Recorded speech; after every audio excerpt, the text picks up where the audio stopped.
أهلا بيكم متابعيني الكرام. تبدأ الحلقة بعد دفنه في مكان بعيد محدش يعرف عنه أي حاجة.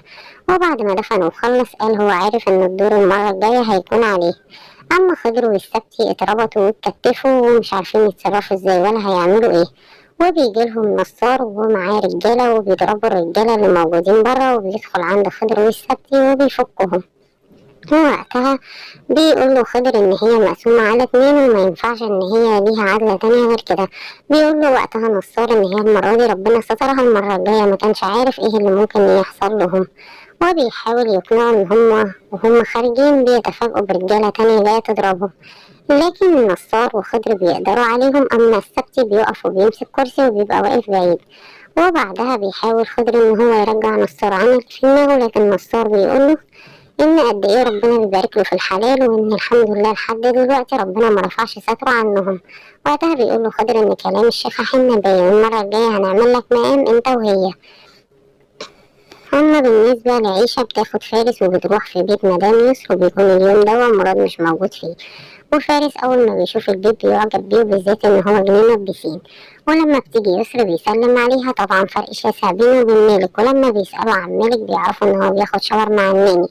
فارس بيقول لها لوحديهم. وقتها بيقول له عيشة إن أنا قايلة لك إن أنت تسكت وما تفتحش بقك ولا كلمة. وبيقول لهم هو كمان عاوز ياخد شاور مع الناني. أما نصار بيكون نازل وحنة بتتعصب عليه وبتقوله إن إحنا ما ينفعش وملناش دعوة بحوارات أخوك. أنا بخاف إن أنت تنزل في مرة ما ترجعليش، وإن أنت هتسيبني في الدنيا هنا لوحدي، ما ينفعش كده. أنت عارف إن أنا مش هعرف أعيش من غيرك، وإن ياريت تبعد عن طريقه. أما فوزي بتروح له نورة وبتعمل انترفيو عشان تشتغل وبتقبل وبيشغلها في الريسبشن. وطبعا دينا بتيجي وبتكون متضايقة جدا، وبالذات لما بيدي نورة رقمه الشخصي وبيقول لها ان لو اي حد ضايقك او اي حاجة كلميني على طول. بعدها دينا بتقوله ازاي هتشغلها في الريسبشن وانا قلت لك على الشغلانة دي. قال لها هي عندها لغات وانت عندك ايه؟ قالت له انا عندي امكانيات. وقتها بتسيبه وبتخرج، وبيعرف فوزي ان دينا غيرانة عليه جدا وبتبقى متضايقة. اما مدام الدخافني بتقابل نصار وبتقوله ان هي عندها بيعة كويسة للتمثال، وبتعرفه ان هي عرفت ان هو اتقبض عليه، وهو بيقول لها ان ما تشغليش بالك بالحوار ده. لكن هو بيقول لها ان التمثال مش هيكون عندك الا لما عيسى الوزان يموت.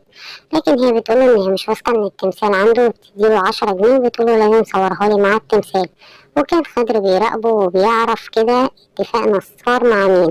أما زينب بتكون بتشتغل مع حنة وبتكلمها على جوزها اللي مات. وبعدها بتكون حنة بتشوف شغلها وبيجيلها عيسى الوزان إن هو الضابط، وبيسألها على فرج وبيعرفها إن فرج قاله كل حاجة. وبتعترف وقتها إن هي قتلت فرج إزاي، وإن هو كان عاوز يعتدي عليها. وعيسى الوزان بيسجل لها، ووقتها بتعرف إن هو عيسى. هو بيقول لها خلي نصار يبعتلي الحاجة اللي عندي بتاعتي، يا إما هتشرفي في النيابة وبتهمة قتل. أما بالنسبة لعاطف بيمثل على عيشة إن هو فرحان جدا بالحمل والمولود الجديد اللي هو جاي. وشادية بتقوله إن هو يروح يجيب لها فاكهة لأن هي مش قادرة للهري اللي هو عمال يعمله ده. وبعد ما بيخرج بتتصل بسعده وبتقوله إن هي عاوزة تقابله. أما قطة بتروح عند سترة وبتقول لها إن هي عرفت أخبار عن فرج وإن هو شغال عند عيسى الوزان. وبتقول لها ده هي كده بدأت تحلو وهتندع قوي. وبكده عرفت طريق حنة وعرفت ايه حكاية حنة مع نصار، وإن هي مزقوقة على نصار من عيسى الوزان. أما نصار بياخد التمثال وبيروح يقعد بيه على البحر، وبيحط معاه ال10 جنيه اللي ادتها له مرات الدخان وبيصورهم فيديو. وفي الوقت ده بيبعت لها الفيديو ده وبيرجع التمثال تاني معاه وبيخبيه.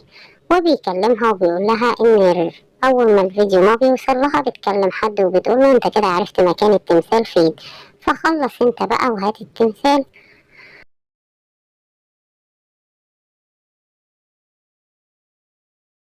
شادية بتاخد بعضها وبتروح عند سعد في البيت، وبتطلب منه ان هو يعمل لهم كوبايتين شاي بس ما يكترش السكر.